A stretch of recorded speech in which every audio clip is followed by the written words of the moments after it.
I got divorced 6 months after getting married. The reason was my mother-in-law and my husband Bob. They called me a member of the family, yet on the other hand, they completely alienated and pushed me away. With the phrase, a total stranger. I'm Emily, and I married Bob, who was the same age as me, a year ago when we were 29. We lived in a house about a 10-minute walk from my in-laws' place. Bob had always lived with his parents, but when we started talking about marriage, we decided to rent an apartment halfway between our workplaces. However, my mother-in-law took it upon herself to find a vacant house near her home and signed the lease. From that house, it was nearly a 2-hour trip to my workplace, so I was quite resistant, but Bob accepted his mother's offer, saying, "Mom's paying the rent. Plus, it's a fairly new 2-story house with a garden. Isn't that great?" My mother-in-law, apparently the daughter of a wealthy family, had a husband who was married into her family. Before getting married, I met them a few times, but the father-in-law always seemed diminished, barely noticeable. A classic case of a henpecked husband. My mother-in-law took a liking to me. But not for my personality, she liked that I had no home to return to. My brother had married and taken over our family home, living with his 3 kids and our parents, so there was no place for me to return to. She thought I would devote myself as a member of her family. I thought it was an outdated way of thinking, but I was happy to be told, "Emily, you'll fit right in as a member of our family." And didn't mind it much. But I did find it a bit strange how much they rushed the marriage. "Need to get Bob married off quickly, or it'll be troublesome," his mother said insinuatingly. Right after the honeymoon, I realized that being a member of the family meant conforming to my mother-in-law's ideas. Our rented house, remodeled to her liking, didn't suit me at all. Colorful, flashy curtains, Rococo-style furniture with claw feet, and a Persian rug with a heavy pattern, all luxurious but cluttered and lacking harmony. When my mother-in-law said with a smile, "I got these from our family's furniture store to celebrate you joining our family. Isn't it wonderful?" I was dumbfounded, but I endured it because Bob was happy. But at that moment, I had a bad feeling. That feeling proved right. As soon as we started our married life, my mother-in-law began summoning me daily. She had me cook and criticized everything. Sloppy use of knives, wrong heat control, poor choice of dishes, too much oil, too salty. She made me never want to cook again. "You might have learned differently in your rural hometown, but now that you're part of our family, you need to learn our ways," she said coldly. Heartbroken, I returned home crying, only to have Bob say, "It's tough at first, but keep at it.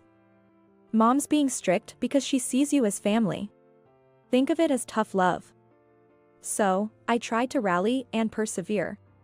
But being constantly criticized, I started losing confidence. It didn't help that they also disparaged my family. Even Bob started mocking me as a country girl, saying, "Guess you can't teach someone with a different upbringing." And just 2 months into our marriage, he began coming home late, leaving me alone. I started to wonder if this marriage was a mistake. During this time, my mother-in-law collapsed with a heart condition and had to be hospitalized. The cause was hypertension. According to the doctor, her blood was thick from too much salt and lack of exercise. Having never been in the position of a sick family member, I was at a loss for what to do. When I visited her, she yelled, "What a useless daughter-in-law. You're young and part of the family, so you should be taking care of me." Even my husband, who came with me, shrugged it off, saying, "Taking care of parents is the wife's job as a family member.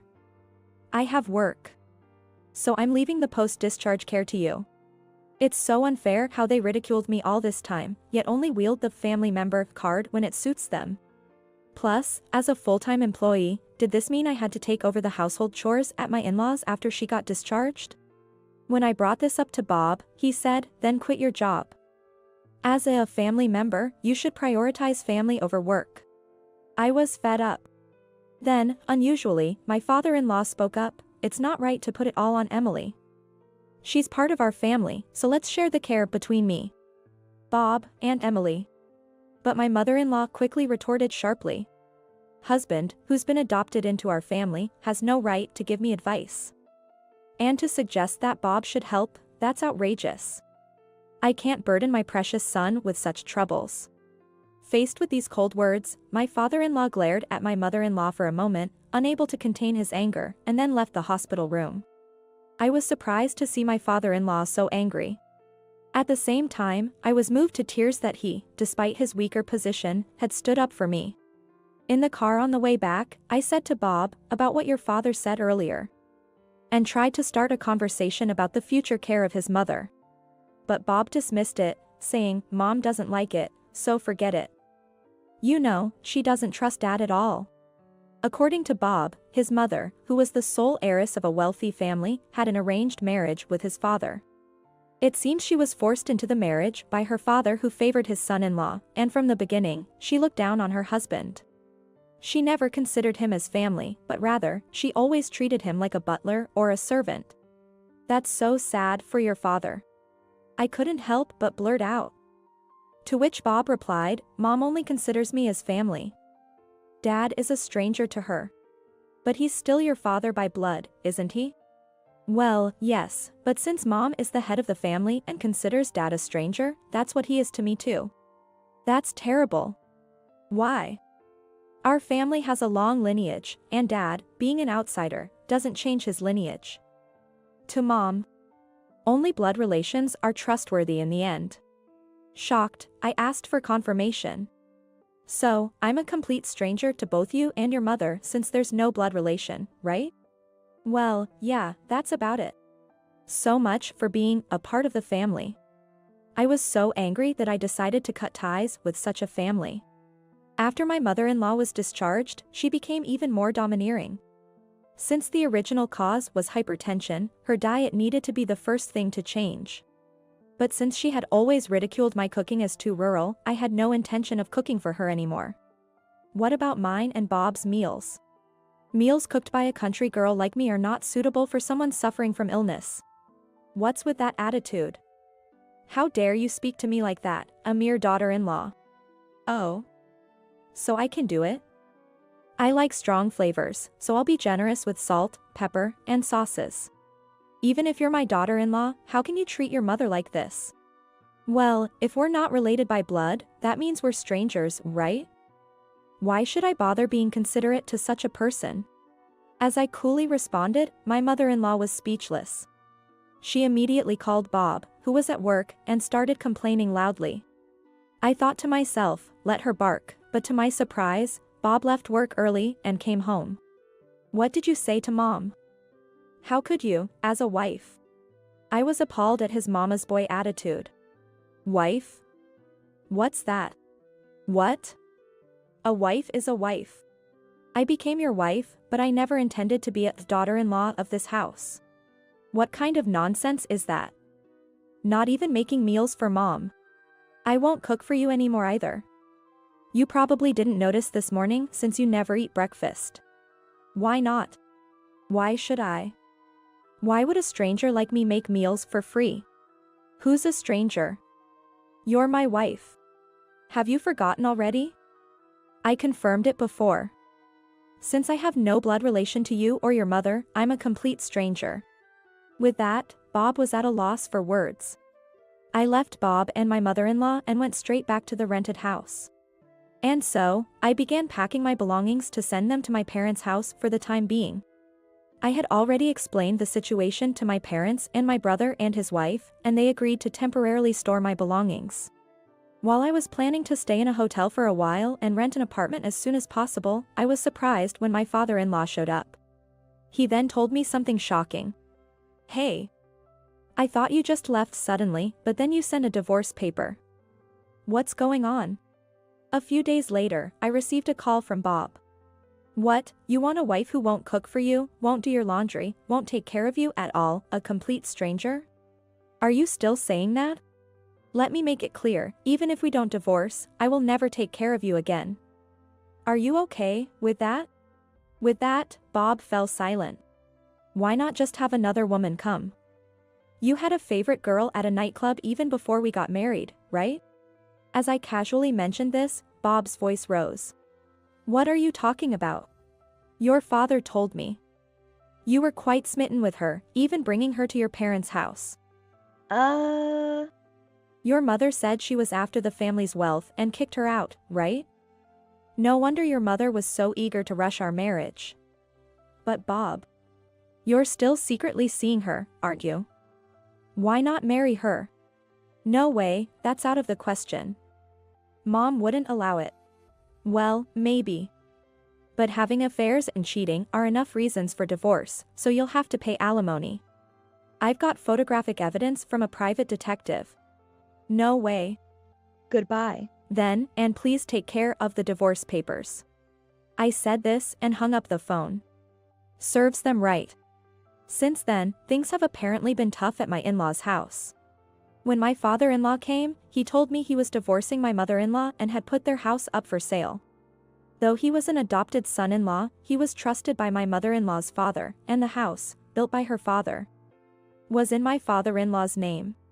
Moreover, my mother-in-law's father is now in debt due to failed investments and refuses to take her back.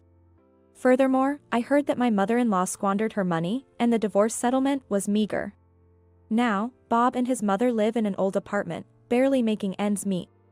As for me, I didn't quit my job after marriage, so I'm still working hard at the same company. Since I divorced after just 6 months of marriage, I refunded the entire amount of the wedding gifts to those who had given them. Everyone hesitated to accept at first, but when I said, "Don't worry, I got a good sum from my ex-husband," they laughed and accepted. This way, I can work at this company without any lingering issues. My name is Linda. I've been married to my husband, George, for almost 2 years now. I'm currently pregnant with our long-awaited first child. Just hearing this, you might imagine that I'm living a blissful, smooth-sailing married life. I met my husband at a social gathering. It's only natural that I, who was once a plain and unsatisfying woman, would be drawn to him, who said with a gentile smile, "You have a modest and comforting aura." I believed that with him, I could build a happy family. As a wife, I decided to do my best in both my work and household chores. Yet, for some reason, my husband often seemed irritable. At first, I thought it was because of my job. Both my husband and I are corporate employees. Whenever I worked overtime, he would be in a bad mood the next day, sighing and saying, "I had to make do with ready meal yesterday. There was no hot water, so I just took a shower and nearly caught a cold." Feeling sorry that he had waited for me, I suggested, "Next time, feel free to eat something else first. Don't worry about the hot water, you can take a bath. I'll be fine with just a shower." But he scolded me, saying, "What's that? Do as you please. You make me suffer because of your overtime." The happiest he had been since our marriage was when I told him about my pregnancy. His face lit up instantly, and he joyfully said, "Well done. It's about time." I thought his moodiness must have been because he was eagerly awaiting a child. Perhaps he was secretly being pressured by his parents for a grandchild. I hardly had any contact with my in-laws. My husband seemed to be the one dealing with all their requests. Believing this, I looked forward to our future happiness. "I'm sure your parents will be delighted too," I said. "Huh? Oh, yeah. I'll let them know," he replied. But his happiness was short-lived. Once again, the days of his moodiness began. As the end of the year approached and my morning sickness worsened, I had to take time off from work. My husband suggested, "Let's skip going to my parents' house for New Year's." We used to visit his parents' home together, but this time he thought it was better for me to rest at home. I agreed with his proposal, and he seemed pleased. Actually, I had planned a family trip for the end of the year. Canceling now would mean paying a cancellation fee. And my mom was looking forward to it. "Sorry, but you'll have to sit this one out," he said. It was supposed to be our first family trip. Even though I was pregnant and my husband should have told his parents, I received no reaction from them. I wanted to join to tell them directly. "You wouldn't want to feel sick during the trip, right?" "Right, I understand. Please give my regards to your parents," I replied. That was all I could say. A few days later, he left for the trip with a large suitcase. Spending New Year's alone was lonely. In an attempt to cheer myself up, I decided to visit the nearby cake shop. I could eat my favorite jelly as much as I wanted. It was essentially binge eating. "Oh, isn't that Linda?" As I was leaving the store, I recognized the voice calling out to me. It was my mother-in-law. "Wait, Wasn't she supposed to be on a trip? I heard we wouldn't be doing New Year's visit this year, and I was worried about your health. But seeing you out and about like this is a relief," she said, concerned about my condition. She was apparently on her way to our apartment. She said with a giggle, "Linda, you like the cakes from here, right?" I just picked something at random for George. I was utterly confused by her cheerful demeanor. Mom, what about the trip?" "Oh, that. I started a part-time job recently and was asked to switch shifts unexpectedly. But George had gifted us a parents-only spa trip. So I contacted the inn and postponed it by a week." "A parents-only spa trip? What does that mean?" "George was supposed to be on a trip." To uncover the truth, I took out my phone. I called George and switched to speakerphone. "Linda? What's up? How's the trip? Enjoying it?" "Yeah, I'm having a great time with my parents." My mother-in-law, standing in front of me, was shocked but gestured for silence with a "Shh. Mom is here with me right now, you know?" Silence followed. Then I heard rustling and a young woman's voice asking, "Babe, who are you talking to?" "Your wife." Damn, why is this happening? I was supposed to be on a trip. "Hey, Linda. Don't tell my parents, alright? It's embarrassing to admit your husband's cheating, especially for a coward like you." He didn't seem to realize the speakerphone was on. The mocking laughter of a man and a woman came through the phone.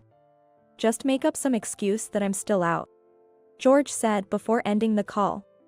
I felt a wave of nausea and instinctively covered my mouth. My mother-in-law gently stroked my back.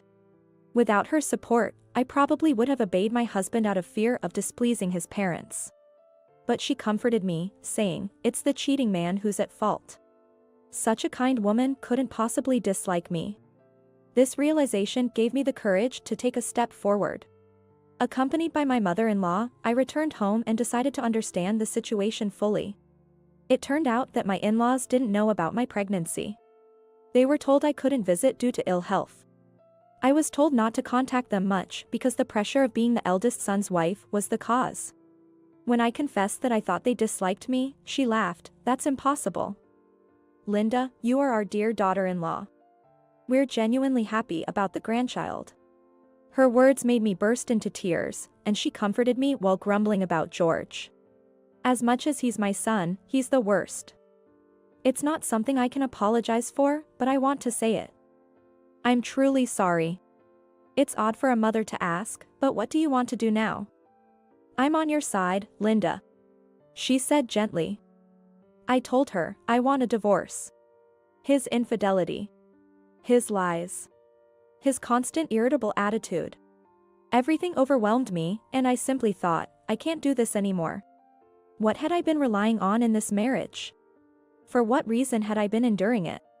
I just didn't know anymore. "I understand. Leave it to me, you rest a bit," my mother-in-law said, putting me to bed before leaving, saying she had preparations to make. George returned home the next day at noon. Although he was supposed to stay for a few more days, he probably came back early just in case. I gripped my cell phone tightly in my hand. "My enjoyable trip was ruined because of you. You haven't exposed me, have you? If you do, it's divorce." Divorce. Being divorced after being cheated on by your husband, that's just adding insult to injury, George sneered. "Since when? Why did you cheat?" Chloe is a colleague who joined the company last year. Unlike you, she's sweet and not nagging. When I told her you didn't do housework because of overtime, she got all upset, saying it's wrong to prioritize work over house chores. "She's a really understanding woman, that Chloe," he said, comparing me to his affair partner. But strangely, by the next day, it didn't matter to me anymore. It seemed that my love for him had worn away without me noticing. I sighed and operated my phone. I stopped the recording, stood up, and opened the door to my room. "Mom, the recording is okay," I reported with a smile, and she turned to my father-in-law who had been hiding in the room, saying, "Well done, Linda. Now it's our turn." As his parents emerged from my room, George's eyes widened in shock. "What? Why are you two here?" Linda, you tricked me. Oh, you're the one who tricked us. Planning a trip for cheating and even arranging a spa trip for us, everything was prepared, wasn't it? What, cheating? What are you talking about? I heard everything from Linda's conversation with you on speakerphone yesterday. Being cheated on is a disgrace. The one who cheats is the lowest. You stupid son. His mother scolded. George bit his lip and glared at me. It's all Linda's fault. Using work as an excuse to neglect taking care of me, and when I have to do things myself, she doesn't even appreciate it. Telling me to bathe first, like she's giving me permission? Criticizing me, the worst kind of wife. What? Why should I, a man, do housework? A wife should quietly let her husband rest. Oh, George, come on. I got fed up and consulted Chloe. She said women focus on their kids once they have them. I was relieved you still had some womanly qualities. But once you got pregnant, it was all morning sickness.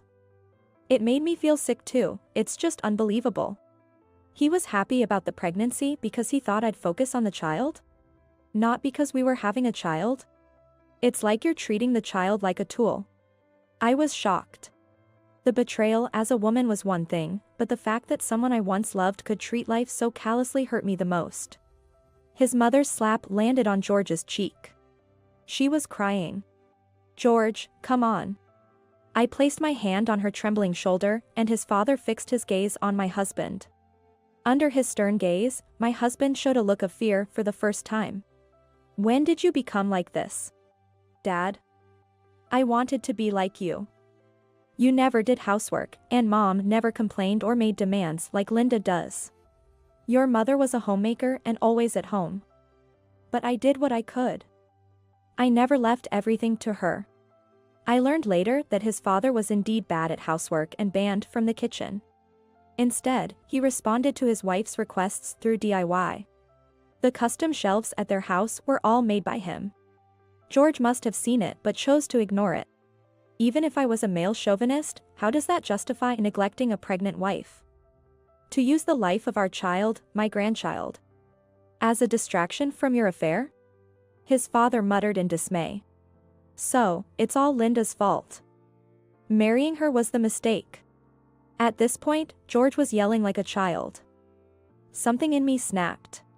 Excuse me? You're the one at fault, you lowest of the low.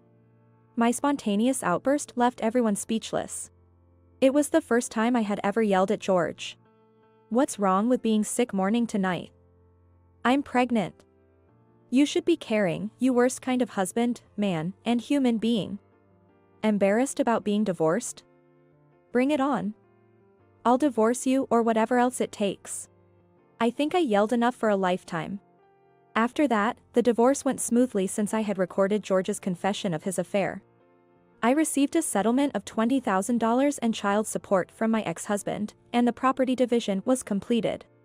The affair partner, upon seeing the demand for damages, tried to play innocent, claiming, I didn't know he had a wife. But when told that George had confessed everything, she became irate and said, how dare a woman who's been dumped by her husband act so high and mighty? I had become much stronger. Not even an apology, and you have the nerve, I thought, refusing to reduce the $15,000 claim. She came to her senses and apologized, but I naturally refused. My ex-husband asked the affair partner to cover his alimony, but since he lost my income, he couldn't even afford the rent for the apartment and was struggling to pay his own alimony, so she refused. In an act of spite, Chloe, the affair partner, spread rumors at work claiming that she was troubled by being pursued by my ex-husband. Apparently, this led to him being completely shunned by his colleagues. However, it eventually came to light that the affair partner herself was involved with several men within the company. One of these men was the son of a high-ranking executive, and before the rumors could spread any further, she was fired. My ex-husband was disowned by his parents and became uncomfortable at his job. He seemed to think that reconciling with me would change his situation. When he sought to reconcile, I firmly rejected him, saying, no. Marrying you was a mistake. I won't repeat the same mistake ever again. I've changed my phone number, so there's no more contact. Now, I'm looking forward to starting anew and living a wonderful life with my unborn child.